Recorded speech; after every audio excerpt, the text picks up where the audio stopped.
large pile of books here that I have acquired over the past few weeks during the month of July. Naturally, that means a book haul. So without further ado, let's get into the books. Let's start with the two that just came in the post after I ordered them from Wordery, and the first is Alphabet of Thorn by Patricia A. McKillip. Now this may be a bit of a love it or hate it cover. I absolutely love it. I love the traditional fantasy illustration cover that it embodies, and Patricia A. McKillip is quite a prolific and famous fantasy author, although I've never read any of her books, and I thought it was about time I got round to it after Caitlin mentioned hauling one of her books in a video, and I was like, yes, I need to check her out. This is what the back of this book looks like, also beautiful. And this is about a young orphan girl who pores over the books in the Royal Library up until she's about 16, and she finds this one book which is written in the language of thorns, I believe. And you know, that just sounds like a very magical and intriguing premise to start with, doesn't it?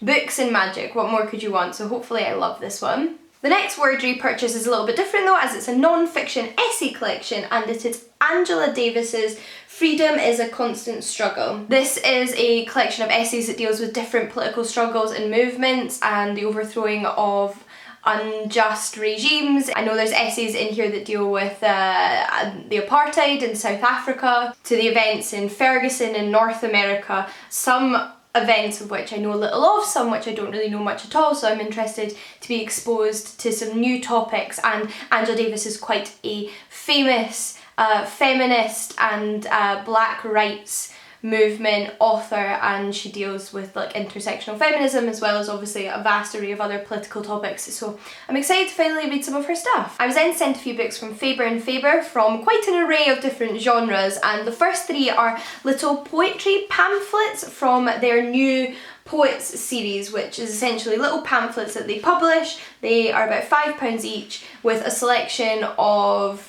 new poets' poetry in them. So these are poets that don't have published collections but have maybe been published in other collections or poetry magazines and that kind of thing, and it's to give them a bit of a boost up. And I have Elaine Beckett, Rachel Curzon and Crispin Best. I haven't read any of these poets, I don't really know anything about them. I just asked to be sent a few of these pamphlets to try out so that I could give you my feedback on them, and I'll hopefully read them in the next couple of weeks and get back to you. I was then sent a children's book, and this is The Monstrous Child by Francesca Simon. Now isn't this a beautiful hardback book? And this is about Hel, a teenage goddess who is the queen of the underworld, and it deals with Norse mythology. So that just sounded super exciting, right up my street, and a bit of fun because I don't read a lot of books with Norse mythology in them, so I thought I would really like this. My inner child screamed out to get a review copy, and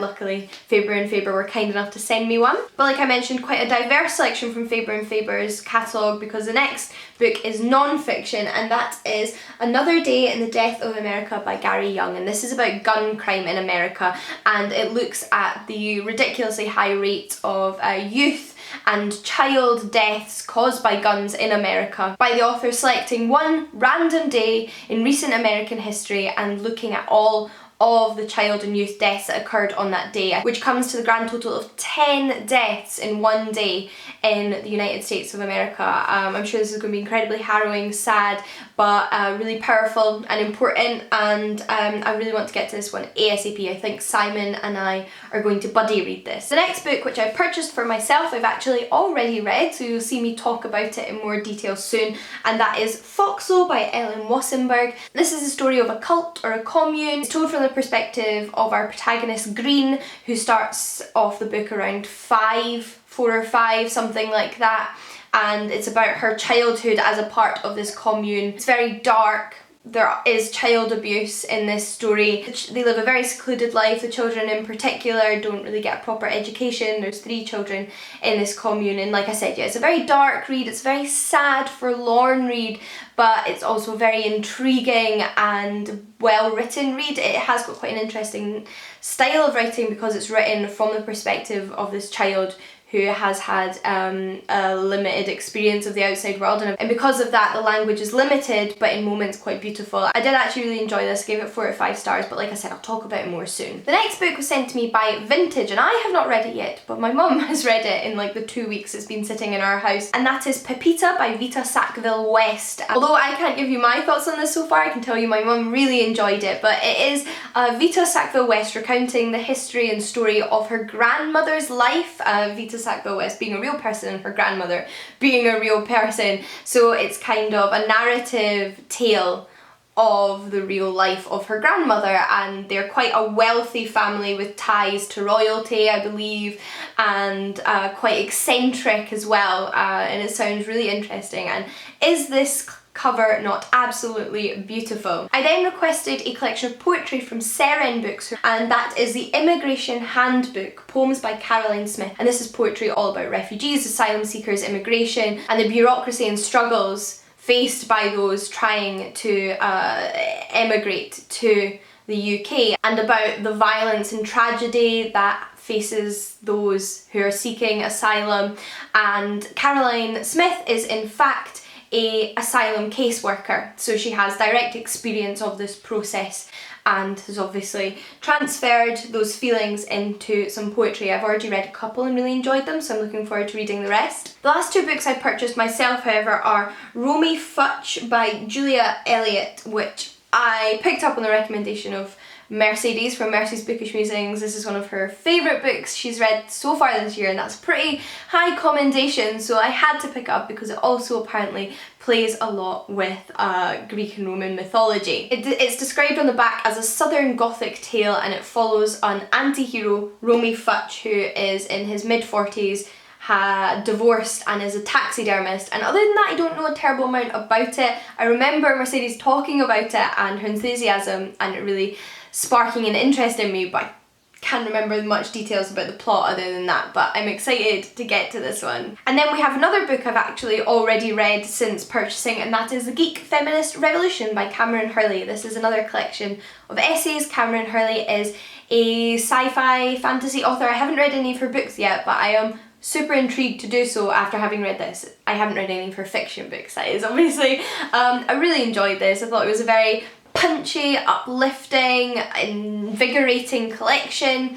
It deals a lot with feminism in obviously geek spaces, online, in gaming communities, in the literary communities, at conventions, those kind of settings. I think you get what I mean, and Cameron Hurley has a very defined and strong individual voice. Obviously I loved some of the essays more than I loved others. There were a few that didn't really deal specifically with feminist issues, but they were all very interesting, and I would generally really recommend this collection. Only 4 more to go, don't worry. The next one is a collection of short stories, and I had to keep it all wrapped up the way it was sent to me because it's so pretty, and that is Fen by Daisy Johnson, and this was sent to me by the publishers. And look how lovely they wrapped it up. Basically, so they were issuing some little chap books, which I assume are some of the stories from the full-length collection, because it is a collection of short stories. So this is absolutely adorable, and quite a nice way to give a short story collection a taster. The collection itself I've actually also seen on Mercedes from Mercy's Bookish Musings channel before, so I was aware of it, and it's all stories set in the Fens, which is an area in England, I believe. I believe it mixes contemporary society with traditional English folklore, presumably going to touch on the themes of nature and civilization. These are just assumptions I am drawing from the description on the back and hearing people talk about it, but I am really intrigued to give this one a shot. But we then have The Essex Serpent by Sarah Perry, and this was sent to me by Serpent's Tale.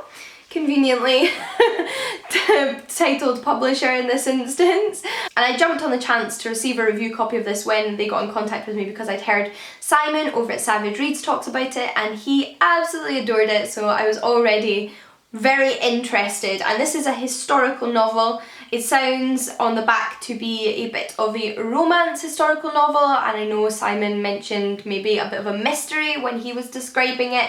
So that's about as much as I know about it, but it seems to be getting really excellent reviews. Everyone seems to really love it. Sounds like it's going to be really beautifully written. And essentially I just blindly trust the booktubers I watch. Hopefully this is a good example of that trust playing out, and gotta mention again, beautiful cover. The next was sent to me in honour of Pride Month by Penguin, and that is Fun Home, a Family Tragicomic by Alison Bechdel. I believe this one's actually a memoir of Alison Bechdel's own life and about her coming out and finding out shortly before his death that her father was actually gay as well, and dealing with that. It is a graphic novel, if I didn't mention, so a bit of a non-fiction social issue graphic novel, which just sounds wonderful. The drawings look wonderful, and I really like when graphic novels tackle those kind of topics, so I'm really intrigued to read this one. For me, coming out stories in literature are an incredibly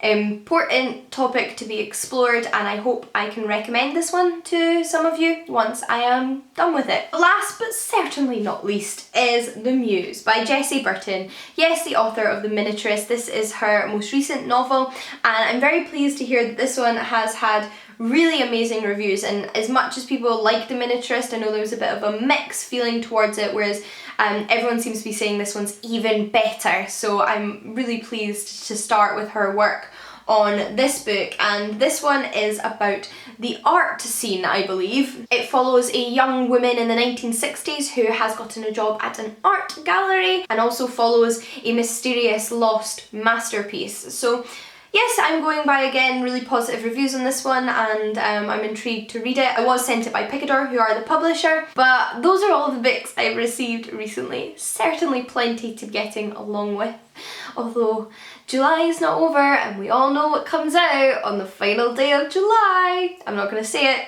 because if you don't know, you know, Google it. It'll be the first thing that comes up. Anyway, I'm obviously super excited for that, but I'm also really excited for the books in this pile that I haven't read yet. And if you too are excited or intrigued by any of the books I mentioned in this video, please do let me know. Or if you've already read them and have thoughts to share, I'd love to hear them. I love to hear from you as always, but until next time guys, happy reading, and I'll see you all again soon. Bye! Hi guys, so I'm here to finally answer your university and study related questions from my Q&A video